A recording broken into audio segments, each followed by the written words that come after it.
Between the bullet and the heart, you have to choose the heart. Have you ever had to decide if someone deserves to live? Not based on what they've done, but on whether you can live with yourself if you walk away. Dr. Selena Moore faced that choice on a Tuesday night when they wheeled him in. The emergency room had already been chaos for hours. 3 gunshot victims in 40 minutes. The fluorescent lights buzzed overhead, casting everything in harsh white. Blood on the linoleum, the metallic scent mixing with antiseptic. Nurses rushing between curtained bays. Residents shouting orders, monitors beeping in frantic rhythm. Ambulances kept coming, their sirens echoed off the hospital towers, then faded into the rainy night. Police swarmed the hallways, radios crackling static and urgent voices.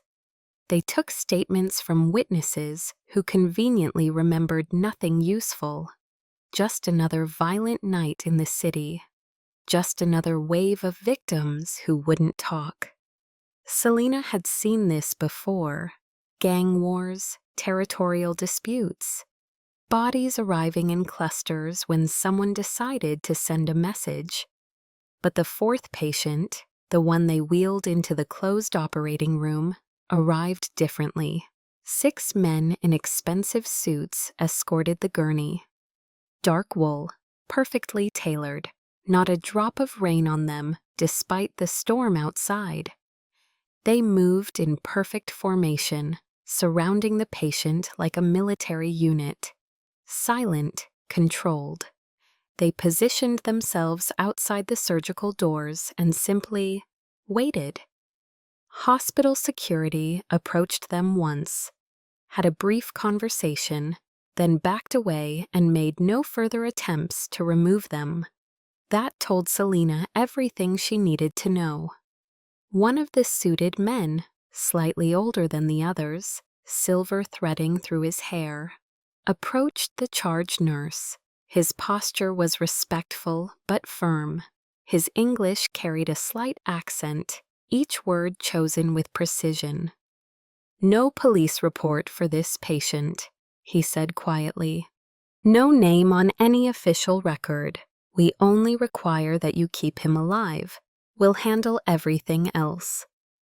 The nurse's eyes went wide. She looked around, uncertain. Her gaze landed on Selena. Selena stepped forward, pulling off her gloves from the previous patient. "I need to see the injury before I agree to anything." The man studied her face for a moment, then nodded once. They brought the X-ray on a tablet. Selena took it, swiped through the images. Her breath caught. The bullet rested between his left lung and his pericardium, the protective sac around the heart, a hair's width from the cardiac tissue itself. The angle was strange, almost surgical in its precision. 1 millimeter to the right, and it would have pierced his heart completely. 1 millimeter to the left, and it would have collapsed his lung. Instead, it just waited there, lodged in the space between death and survival. Dr. Moore. Her attending physician, Dr. Reyes, pulled her aside, voice low and urgent. "This is organized crime. You know what this is. We're legally required to report all gunshot wounds to the authorities." Selena looked at the X-ray again, at the bullet that hadn't killed, at the man lying unconscious on a gurney who was someone's son. Maybe someone's father, definitely someone's target. "In this room," she said quietly, "I see the injury, not the person's history, not their choices, just the wound that needs repair. You're risking your medical license." "I'm honoring the oath I took." She met his eyes. "There's a difference." Dr. Reyes stared at her for a long moment, then shook his head and walked away, pulling out his phone. probably calling hospital administration, protecting himself from whatever this became. Selena couldn't blame him, but she couldn't walk away either. She scrubbed in at the surgical sink. The water ran hot, almost scalding. She counted to 30, watching soap suds spiral down the drain. Behind her, through the small window, she could see the operating room being prepped. The anesthesiologist checking monitors, nurses laying out instruments with practiced efficiency. The surgical lamp blazed cold and white when she entered. The patient lay on the table, breathing through a ventilator. Mid-30s, she estimated. Sharp features, high cheekbones, strong jaw. East Asian. His skin had a gray pallor from blood loss, but she could tell he'd be handsome when healthy. Dark hair matted with sweat and rain. An old scar ran along his left collarbone. Pale. Years old. Healed without proper medical attention, judging by the texture. This wasn't his first bullet, maybe not even his second. Vitals are stable, the anesthesiologist reported. Blood pressure holding, he's a fighter. Let's keep him that way, Selena said. She worked with the precision that had gotten her through medical school, through residency, through 10 years of emergency medicine. Every movement deliberate, every cut exact, extract. The bullet came out cleanly, dropping into the metal tray with a small clink. Cauterize, the smell of burning flesh, brief, controlled. Suture. Her hands moved in the familiar rhythm, closing layers of tissue. The monitors beeped their steady song. His heart rate remained strong. Oxygen saturation good, no complications. Then his hand moved. It shouldn't have. The anesthesia should have kept him completely under. But his fingers twitched, then flexed. Before anyone could react, his hand shot out and closed around Selena's wrist. Firm, deliberate, not the confused grabbing of someone emerging from sedation. This was intentional. "Doctor," the nurse started forward. "Wait," Selena said. His eyes opened, just barely. Dark eyes, bloodshot, but intensely focused. Far too aware for someone who should be unconscious. He looked directly at her and whispered in slow, careful English. "Between the bullet and the heart, you have to choose the heart." His grip loosened. His eyes closed again. The monitors showed him slipping back under. But those words hung in the sterile air. Selena stood frozen, her pulse hammering in her ears, so loud she wondered if everyone could hear it. Who was this man? And how did he know? How could he possibly know that she'd already made that exact choice? The surgery finished without further complications. She closed, checked his vitals one final time, gave post-op instructions to the nurses, but her hands were trembling as she pulled off her surgical gloves. Outside in the hallway, the men in suits remained, waiting. One of them nodded to her as she passed. She didn't nod back. Dawn was already breaking outside the hospital windows. Pale gray light filtering through rain clouds. The storm had passed, leaving everything washed clean. Selena thought about going home, about sleeping, about pretending this was just another night in the ER.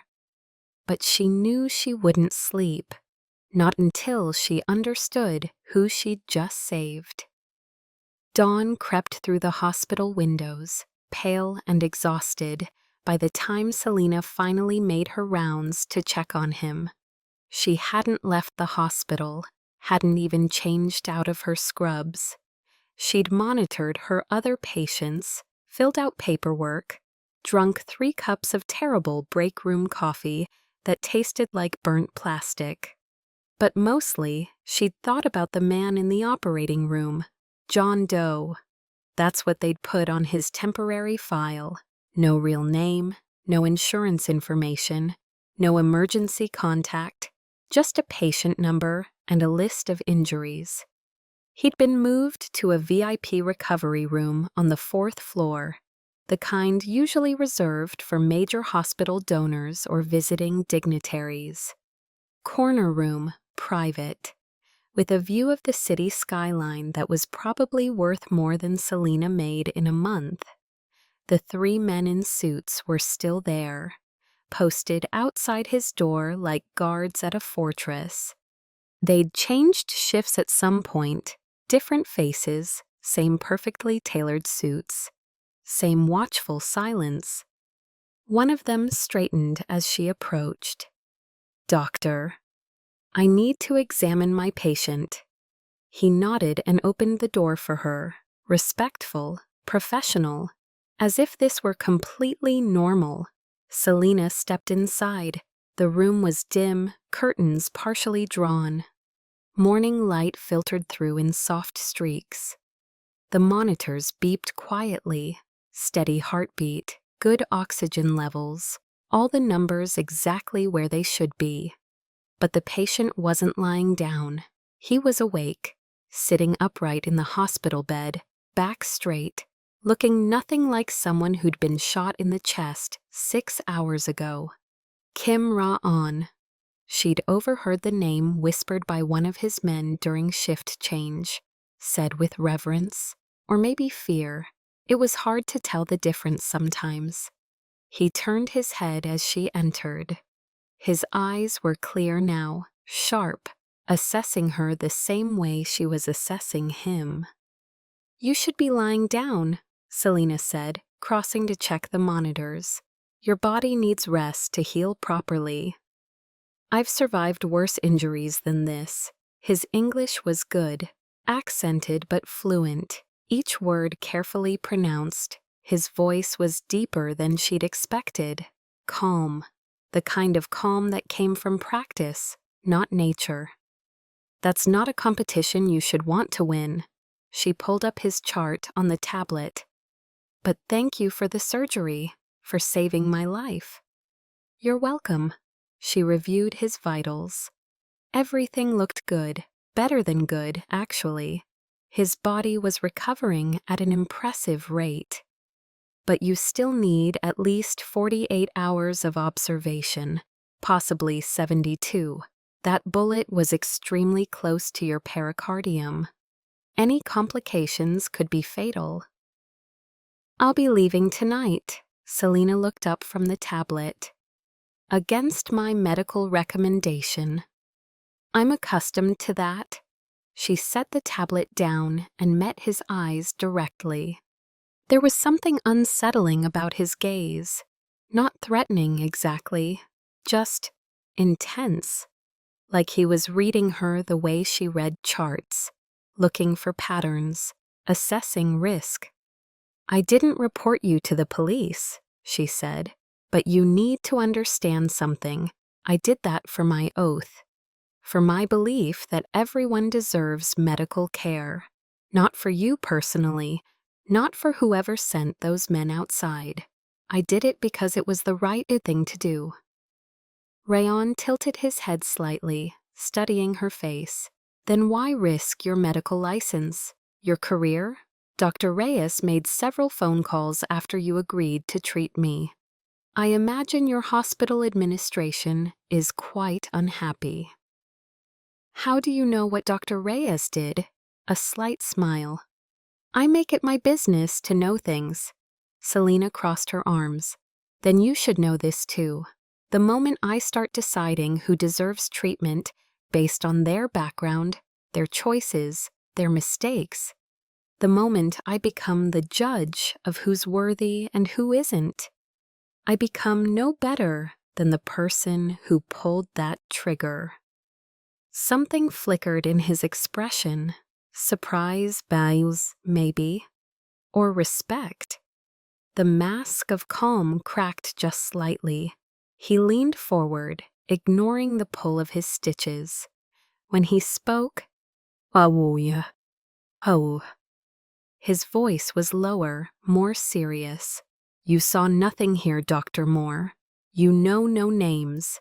You remember no faces. In return, this hospital will face no trouble. Your administration will receive a generous donation that will make them forget any irregularities. And you," he paused, "you will be protected, whether you want it or not." Selena's jaw tightened. "My oath isn't for sale." I stayed silent because it was ethically correct, not because I fear consequences, and I definitely don't need your protection. Everyone needs protection. Not everyone wants it from the same sources. They stared at each other. The moment stretched between them, taut as a wire. Finally, Rayon sat back against his pillows, wincing slightly. "Why save someone who may have done terrible things? You're an intelligent woman. You know what I am, what I represent." "I know you're human," Selena said. "I know you bleed. I know your heart beats. Beyond that, I try not to make assumptions." "That's naive." "Maybe, but choosing who lives and who doesn't, based on moral judgments, would make me just like the people holding weapons, and I refuse to become that." For the first time, his controlled expression completely cracked. Something genuine showed through: surprise, yes, but also something that looked almost like pain, old pain, the kind that had calcified into scar tissue years ago. "You truly believe that," he said. It wasn't a question. "I have no choice but to believe it." Selena picked up the tablet again. "Change your dressing twice daily. Keep the wound clean and dry. No strenuous activity for 3 weeks minimum. Come back if you notice any signs of infection, redness, swelling, fever, discharge." She knew he wouldn't come back. Men like him didn't follow up with hospitals. Rayon stood slowly, carefully, favoring his left side. One of his men must have brought clothes because there was a neat stack on the chair: dark pants, white shirt, black coat. Expensive, freshly pressed despite everything. "Goodbye, Dr. Moore. Take care of yourself." He paused at the door, one hand on the frame, glanced back over his shoulder. "You chose to save the heart instead of fearing the bullet," he said quietly. "Not many people would make that choice. Fewer still would stand by it afterward." Then he was gone, the door clicking softly shut behind him. Selena stood alone in the empty VIP room. The morning light had grown stronger, painting everything in shades of gold. She looked at the perfectly made hospital bed, at the monitors still displaying vital signs from moments ago. And she realized her hands were shaking. She'd just saved a dangerous man's life, had probably protected a criminal, might have enabled more violence, more death, more victims ending up in emergency rooms just like this one. But she'd also honored her oath, had chosen healing over judgment, had proven to herself that her principles meant something even when they were tested. The question was, had she made the right choice? She assumed that was the last time she'd see Kim Ra-on. She was mistaken. Sometimes saving one person's life means stepping into their whole world. If you want to know where this choice leads her, hit that subscribe button, because this story is only beginning. 3 weeks passed. Selena fell back into her routine. The incident with Kim Ra-on became just another strange night in the ER. Something to file away in the mental cabinet labeled "unexplained but handled." The hospital administration had indeed received a substantial anonymous donation, enough to upgrade 2 operating rooms and fund a new wing. Dr. Reyes stopped giving her pointed looks in the hallway. Life moved on. The regular examination area on Tuesday mornings was Selena's favorite shift. This was community medicine at its most basic and most important. Free health screenings for immigrant families, refugees who'd been in the country for weeks or decades, elders who spoke little English, children who translated for their parents. The waiting room buzzed with morning chaos. A dozen different languages created a tapestry of sound. Families clutched intake forms printed in 6 languages. Volunteers moved between chairs, helping people fill out paperwork, offering water and crackers to those who'd been waiting hours. This was the work Selena loved, the work that mattered more than anything else. "Next patient," the nurse called out. Rico Santos. A small boy shuffled through the door. 8 or 9 years old, Selena estimated. Possibly younger. Malnutrition made it hard to judge. He wore a jacket that swallowed his thin frame, sleeves hanging past his fingertips. Old sneakers with holes in the toes. His dark hair needed cutting. But it was his eyes that caught Selena's attention, bright with fever, struggling to focus, and underneath the illness, something else. Wariness, the kind of caution that came from living in uncertain circumstances. "Hi, Rico." Selena knelt down to his eye level, making herself smaller, less intimidating. "I'm Dr. Moore. Can you tell me what's bothering you today?" The boy opened his mouth to answer but coughed instead. Deep, rattling, the kind of cough that sounded like it was tearing something inside his chest.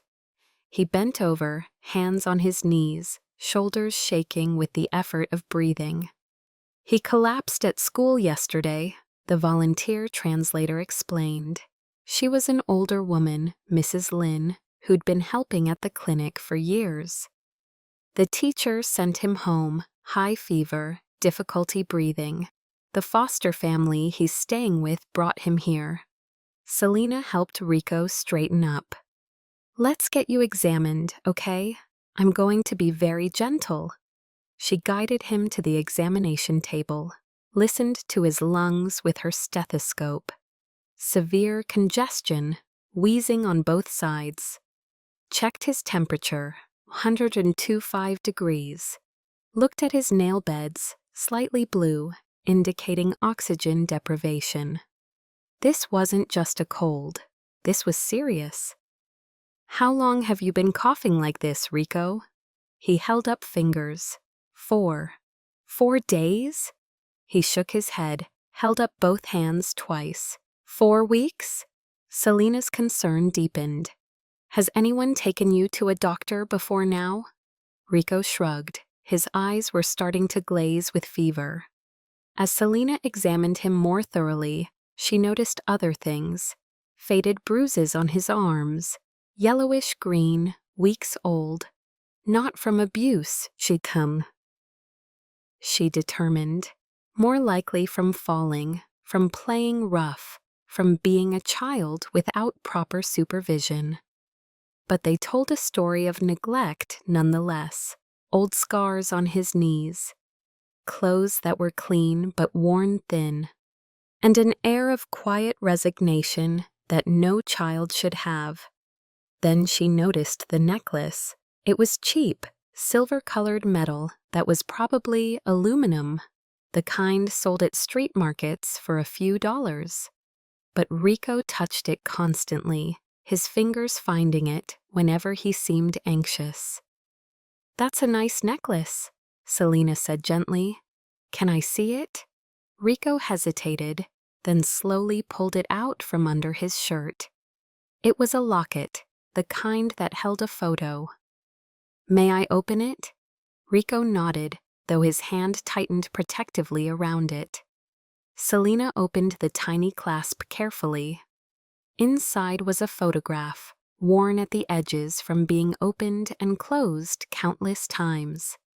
It showed a younger man, late 20s maybe, holding a newborn baby wrapped in a blue blanket.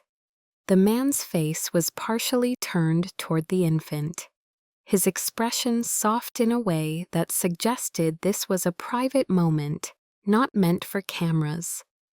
But even with the angle, even with the years that had clearly passed since the photo was taken, Selena recognized that face. The scar along the collarbone was unmistakable.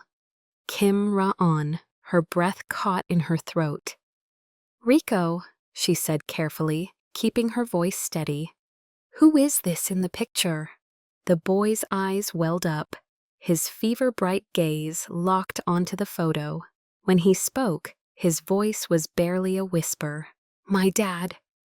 Before Selena could process this, before she could formulate another question, the examination room door opened. Ra-on walked in. He'd clearly just arrived. His coat was still damp from outside, suggesting recent rain. One of his associates followed half a step behind, always present, always watching.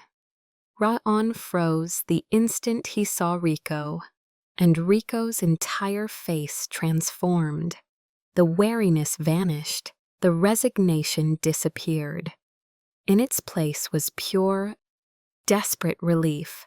"Didn't it?" Rico tried to scramble off the examination table, got tangled in the paper covering, nearly fell. Ra-on caught him instinctively, hands gentle but firm. "Careful, Dad!" Rico threw his arms around Ra-on's waist, buried his face against his chest, and held on like someone drowning. The entire waiting room went silent. A dozen heads turned to stare. Selena watched Ra-on's face, saw the crack in his control, saw something that looked almost like panic flash across his features before he locked it down. "Call me Uncle," Ra-on said quietly in English, carefully unwrapping Rico's arms. "Uncle, do you understand?" "But you're my uncle," Ra-on repeated more firmly, switching to a language Selena didn't understand for a few words, then back to English. "Not here, not now." Rico's face crumpled, confusion and hurt mixing with the fever. Selena stepped forward, her professional mask firmly in place, even though her mind was reeling. "Mr. Kim, what is your relationship to this child?" Ra-on's expression became stone, absolutely neutral. The warmth that had flashed across his face when he caught Rico vanished completely. "An obligation," he said, "nothing more than that." "An obligation?" Selena's voice sharpened. "Does this obligation include health insurance information, immigration documentation, legal guardianship papers?" Silence. "I need his complete medical history," Selena continued. "Vaccination records, previous illnesses, allergies, emergency contacts. If you're not his legal parent or guardian, I never claimed to be. Then who is? Who has custody of this child?" Ra-on looked away. His jaw was tight. "Someone who's no longer living." The words hung in the air. Rico coughed again, harder this time. His small body shook with the force of it. He swayed on his feet. Selena caught him before he fell. His forehead was burning against her palm. "He needs to be admitted. Right now, this is pneumonia, possibly severe." "That's not possible," Ra-on said quickly, too quickly. "What's your alternative? Taking him to some back-alley clinic?" Selena's voice rose despite her professional training. "He's a child. He has pneumonia. He needs proper hospital treatment, IV antibiotics, oxygen support. This isn't negotiable." "Hospital admission requires documentation he doesn't have," Ra-on said, his voice flat. "Then we'll figure it out. We have programs for undocumented patients. We have social workers who handle complex cases, which will trigger investigations, reports, questions. They locked eyes over Rico's head. The boy coughed again, leaning heavily against Selena now. His breathing was getting worse. "You may not need family," Selena said, her voice low and fierce. "But this child does. He needs medical care. He needs stability. He needs someone to actually take responsibility for him instead of calling him an obligation." Rayon flinched. It was barely visible, just a slight tightening around his eyes. But she saw it. "I'm admitting him for treatment," Selena decided. "You can either cooperate and make this easier, or you can fight me and make it harder. But either way, that boy is getting the care he needs. You're inviting dangerous complications into your life. I've handled complications before. I handled you, didn't I?" Something flickered across Ron's face, almost like a smile but sadder. He looked at Rico, really looked at him, for the first time since entering the room. Saw the fever, the struggling breath, the way the child was barely staying on his feet. "Then I'm staying as well," Ron said quietly. Selena nodded. "I expected nothing less." She'd just made a choice. Again, she'd welcomed organized crime back into her hospital, into her professional life, into the carefully constructed boundaries she'd built to protect herself. But looking at Rico's feverish face, at the way his small hand still clutched that worn photograph, she knew there was no other option. Some choices weren't really choices at all. They were simply the right thing to do. The children's ward occupied the quieter section of the hospital's third floor. Everything here was designed to be less frightening for young patients. Walls painted in soft colors, pale blue, gentle yellow, mint green. Cartoon characters stenciled near the ceiling. Lower-pitched beeping from monitors. Even the lighting was warmer, more golden than the harsh fluorescent elsewhere. It smelled like lavender and lemon cleaner, a definite improvement over the emergency room's permanent scent of blood and antiseptic. Rico lay in a narrow hospital bed by the window. They'd put him in a semi-private room, but the other bed was empty, a small mercy that gave them privacy. An oxygen mask covered his small face, fogging and clearing with each labored breath. IV lines ran from his arm to a bag of fluids and antibiotics hanging from a pole. Late afternoon sun stretched across the linoleum floor in bands of gold. Outside the window, she could see other buildings, the city continuing its daily rhythm, completely unaware of the small drama unfolding here. Selena stood at the foot of the bed, reviewing Rico's chart on her tablet. Each new screen made her frown deepen. "Severe asthma, completely untreated for at least 2 years," she said, speaking clinically because clinical was safer right now. "Chronic malnutrition. His weight is in the bottom 5th percentile for his age. Possible food insecurity or inconsistent access to meals." She swiped to the x-rays. "And this fracture here," she pointed, though neither Rico nor Raon could see the screen. "A rib that healed incorrectly. It happened months ago, maybe longer. No one brought him to a hospital for it." Rayon stood against the opposite wall, arms crossed over his chest. His posture was relaxed, but Selena had learned to read the tension in his shoulders. He was listening to every word.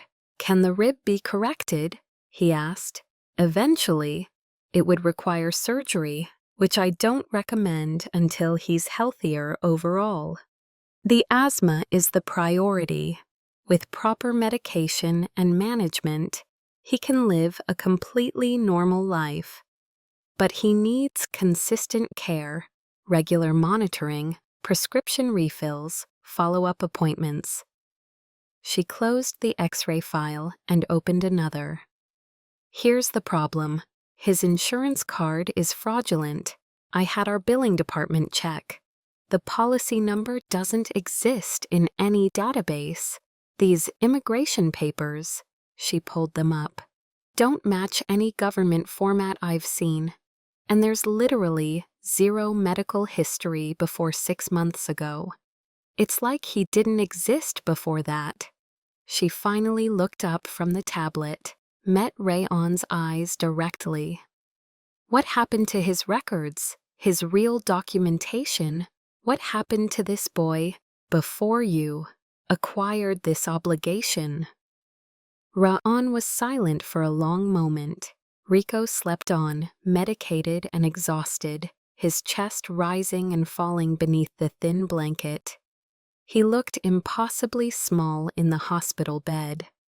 His mother kept him hidden, Rayon finally said, his voice low. She had reasons, valid ones. When she died, the people who were supposed to care for him didn't maintain those records, or perhaps they never existed in any official capacity.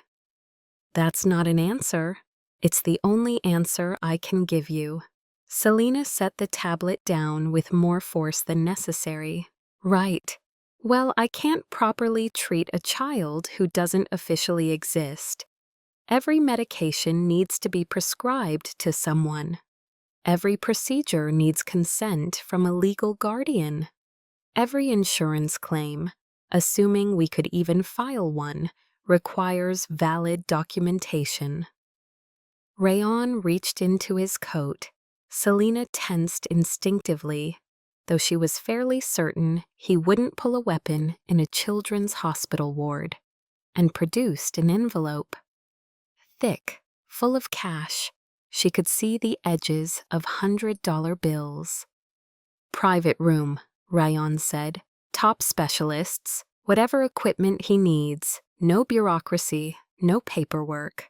Selena didn't even look at the money. He doesn't need luxury accommodations. He needs legitimate documentation that will allow him to exist in the medical system. He needs to be a real person, not a ghost we're treating under the table. That's impossible. Why? Because certain people cannot know he exists. People like whoever shot you? Rayon's silence was confirmation enough.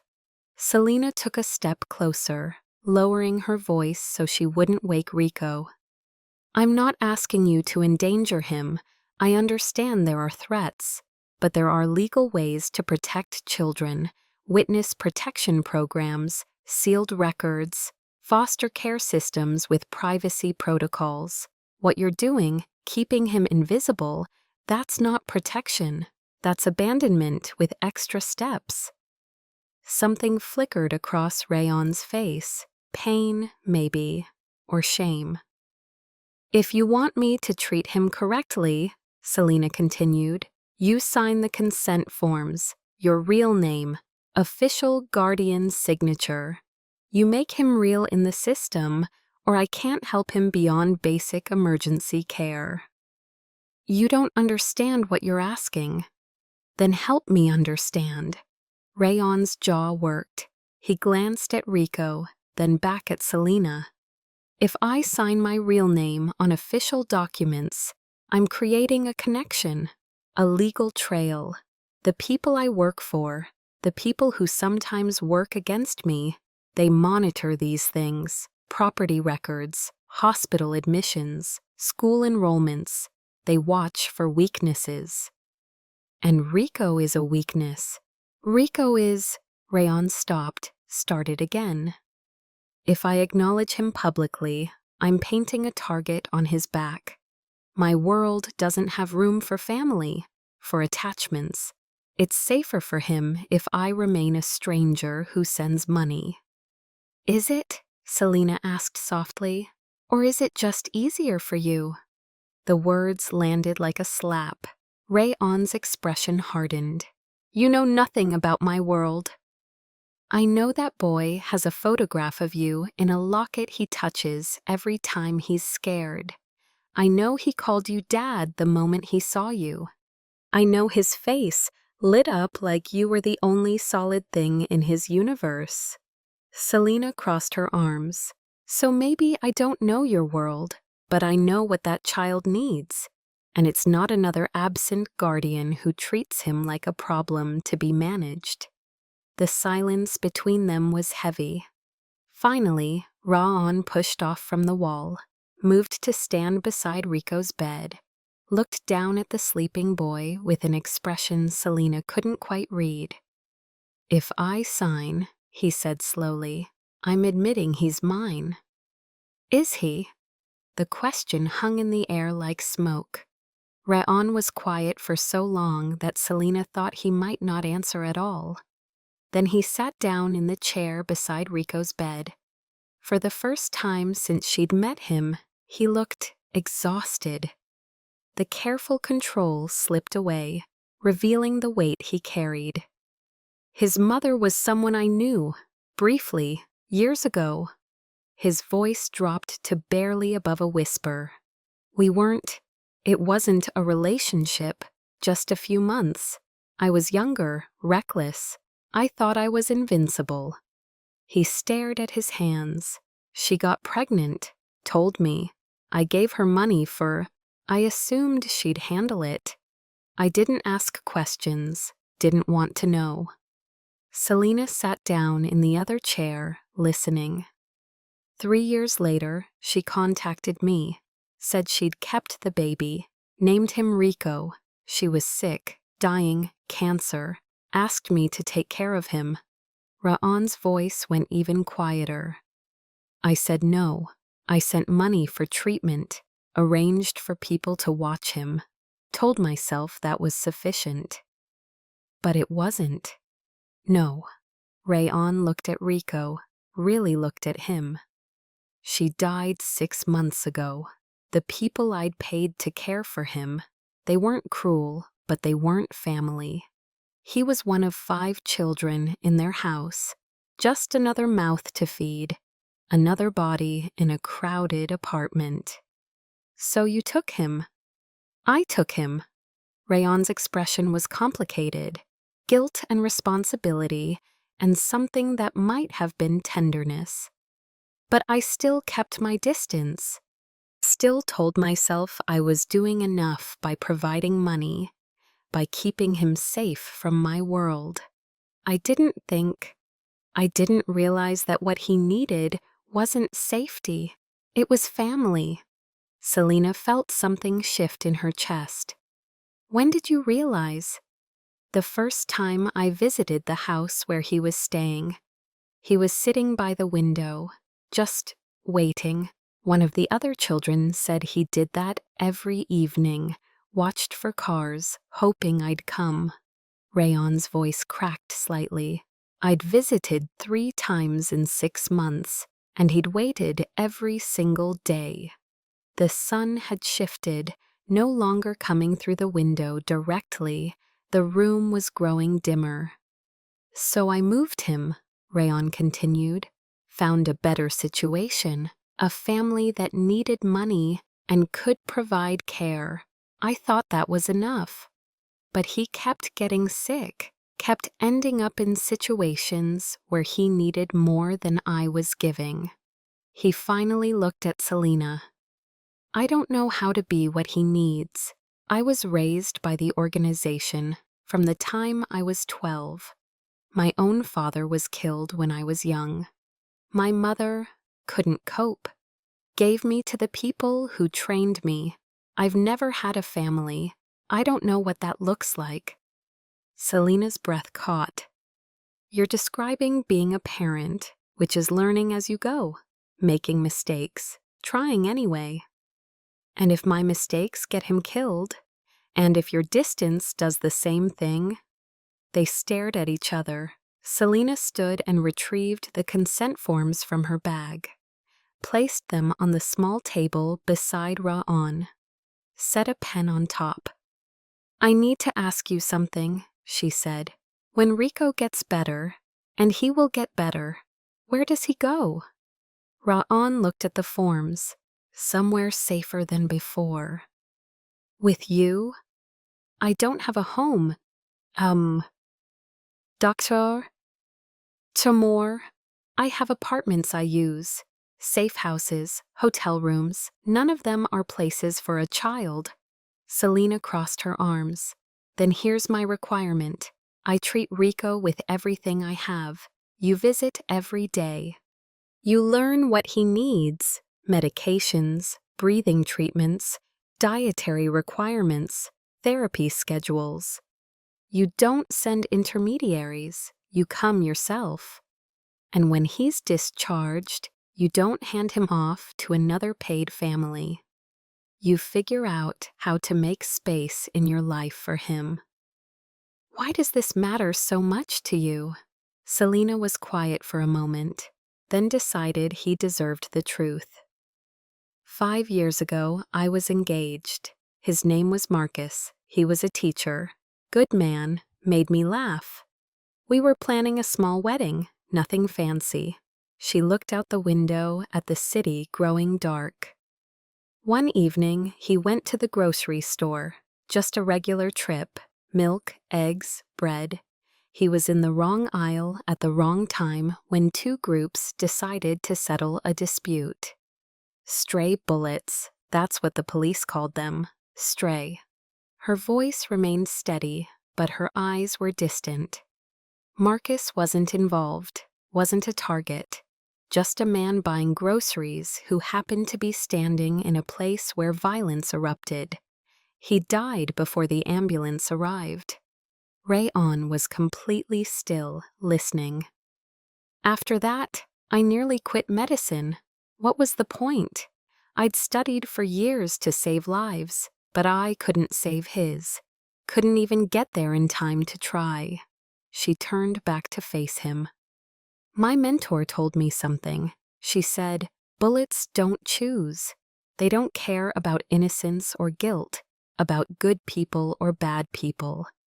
They just travel in whatever direction they're aimed. So as doctors, we don't get to choose either. We treat everyone, because the moment we start deciding who deserves saving, we become the same as the people pulling triggers. So you saved me because of that philosophy. I saved you because it was right, but I'm pushing you on Rico because I learned something else. Saving a life isn't enough. What matters is what that person does with the life they keep living." She met his eyes. "You can go back to your world and create more victims. Or you can choose differently. For Rico, for yourself." Ron stared at the consent forms. Then he picked up the pen. His handwriting was surprisingly neat, practiced, controlled, each letter formed with precision. Kim Ra-on, legal guardian. He set the pen down and looked at Selena. "Teach me. I'll learn." That night, Selena returned to check on Rico during her evening rounds. She expected Ra-on to be gone. Men like him didn't stay. They had empires to run, business to handle, enemies to watch for. But he was still there, asleep in the uncomfortable chair beside Rico's bed, his head tilted awkwardly to one side, his expensive coat draped over the back of the chair, his normally perfect posture gone, shoulders slumped with exhaustion. His hand rested on top of the blanket, and Rico's small hand was wrapped around his fingers. Rico murmured in his sleep, too quiet for Selena to hear the words, but whatever he said made Ron's fingers tighten in response, even in sleep. "Don't leave." Rico's voice was so soft, Selena almost missed it. "Please don't go." Rayon's eyes opened. Not all the way, just enough to see through his lashes. He looked at Rico first, made sure the boy was still sleeping, still breathing steadily. Then his gaze shifted to the doorway where Selena stood. She saw it then, in that unguarded moment. Guilt so deep it had become part of who he was. Regret that had calcified into his bones. And underneath it all, something tentative and frightening. Hope. He looked away, closed his eyes again. But his hand remained exactly where it was, wrapped in Rico's small fingers. Selena quietly closed the door and left them both to sleep. Some lessons, she'd learned, couldn't be taught with words, only with presence. 2 days later, everything shattered.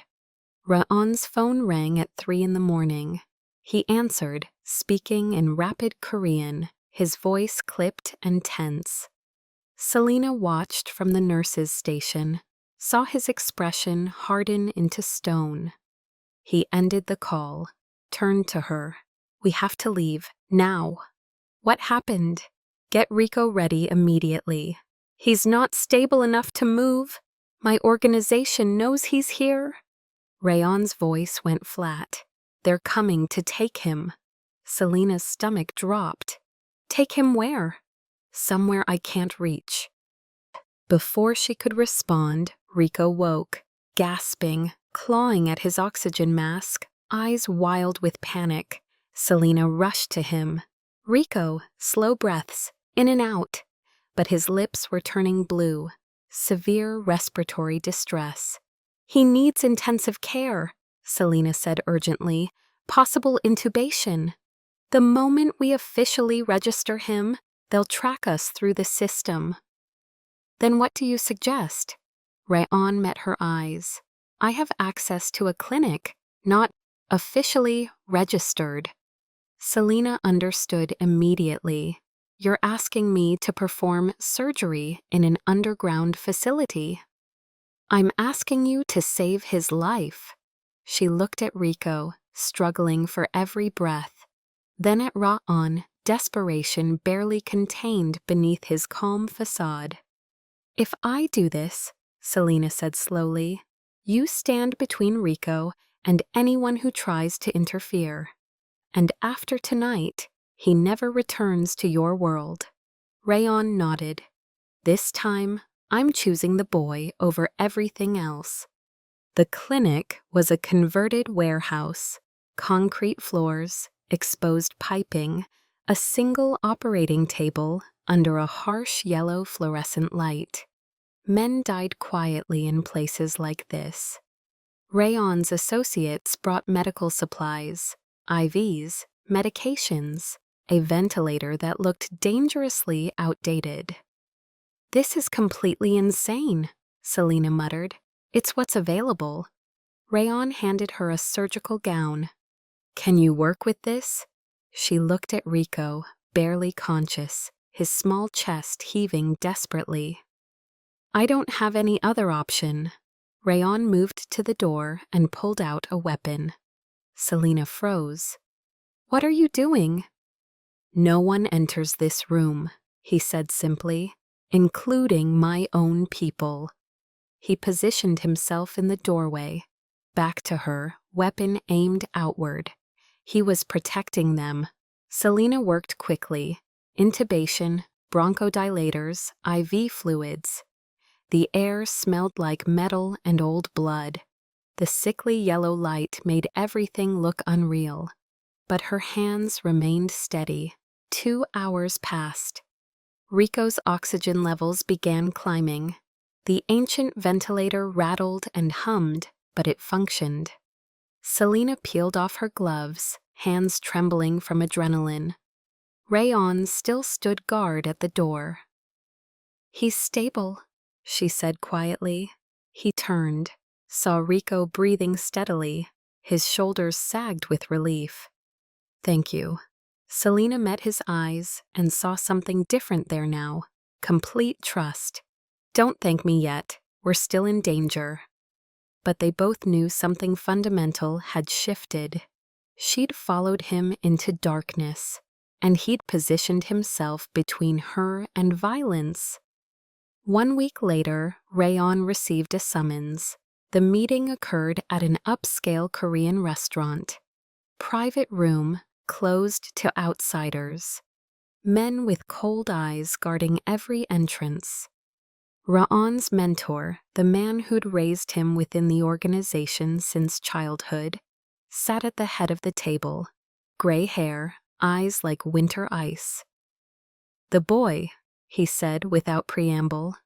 Ra'on kept his face neutral. "He's recovering." "Recovering where?" "In a safe location." The old man smiled without warmth. "Safe from whom? From me?" Rayon remained silent. "I'm offering you a choice." The old man poured clear liquor into 2 glasses. "Loyalty to your family, or attachment to a child who isn't even yours by blood?" "What are you asking?" "Hand over the boy. We'll relocate him somewhere truly secure, raise him correctly within our protection." He slid a glass across the table, and that doctor who's seen too much? Cut all ties immediately. Do this, and everyone continues breathing. Rayon picked up the glass, stared into the clear liquid. He recognized the lie. Somewhere secure meant vanishing into the organization's network. The boy would become leverage, or disappear completely. "And if I refuse?" The old man's smile vanished. "Then you're choosing an outsider's child over your sworn brothers. Over me. We don't forgive betrayal." Rayon drank the liquor in 1 swallow. "I'll handle the situation," he said. "Excellent." The old man stood. "My people will collect the boy tomorrow at 2. Have him ready." Rayon nodded and left the restaurant. His hands were shaking. The next morning, Selena discovered transfer papers in Rico's file. Foster care documents, all fraudulent, signed by an organization she'd never heard of. Her blood turned to ice. She found Rayon in the hallway, packing Rico's few belongings into a small bag. "What are you doing?" she demanded. "Moving him somewhere more secure." "More secure than a hospital?" She grabbed the bag. Inside were Rico's clothes, his necklace, and the folder. She opened it, saw the fake documentation. "This is human trafficking," she whispered. Rayon took the folder back. "It's the only protection I can offer." "Protection from what? From yourself?"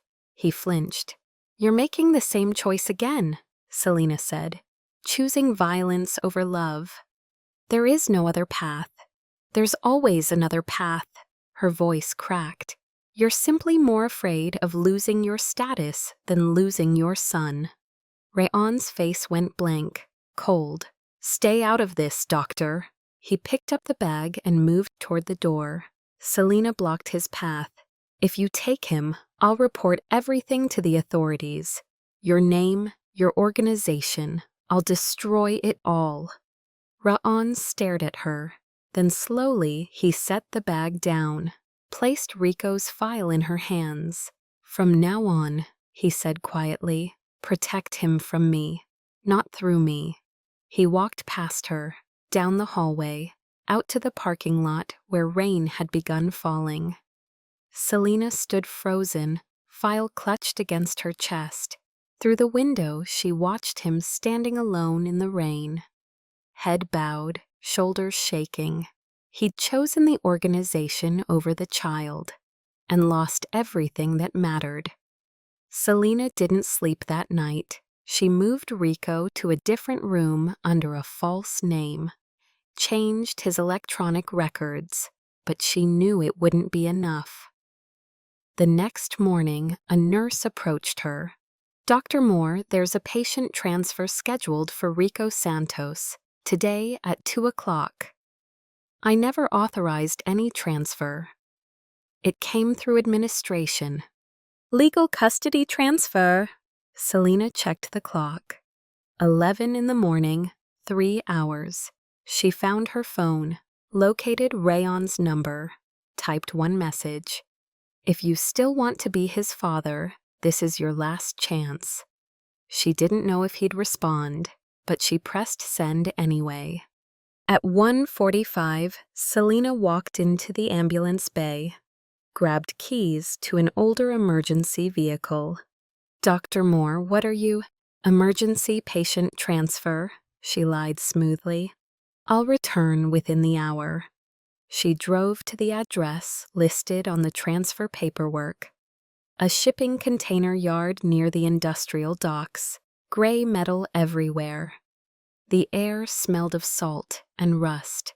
A black vehicle was parked at the entrance, men in suits surrounding it. In the back seat sat Rico, eyes wide with terror. Selena drove the ambulance across the access road, blocking their exit. She stepped out, still wearing her white coat, and walked calmly toward them. Multiple weapons were drawn and aimed at her. I'm Dr. Selena Moore, she said steadily. I'm here for my patient. One of the men laughed. You've got serious courage, lady. I've got medical responsibility. She held up a clipboard. Rico Santos requires immediate hospital transport. The kid's not going anywhere with you. Then you'll have to shoot me. Selena didn't move. Because I'm not leaving without him. A familiar voice cut through the tension. Lower your weapons! Rayon stepped from the shadows between containers. He looked different, exhausted. A dark bruise spreading across his jaw, but his eyes were clear and focused. The old man emerged behind him, smiling coldly. You came after all, the old man said. I wondered if you possessed that much courage. Rayon didn't respond. The old man pulled a weapon from his coat and handed it to Rayon. Make your choice, he said. Her or me. This bullet determines where your true loyalty lies. The entire dock went silent. Even the seagulls stopped their crying. Rayon took the weapon, looked directly at Selena. She didn't flinch, didn't retreat. If you're going to shoot someone, she said quietly, shoot the one who trapped you in darkness, not the one trying to lead you out.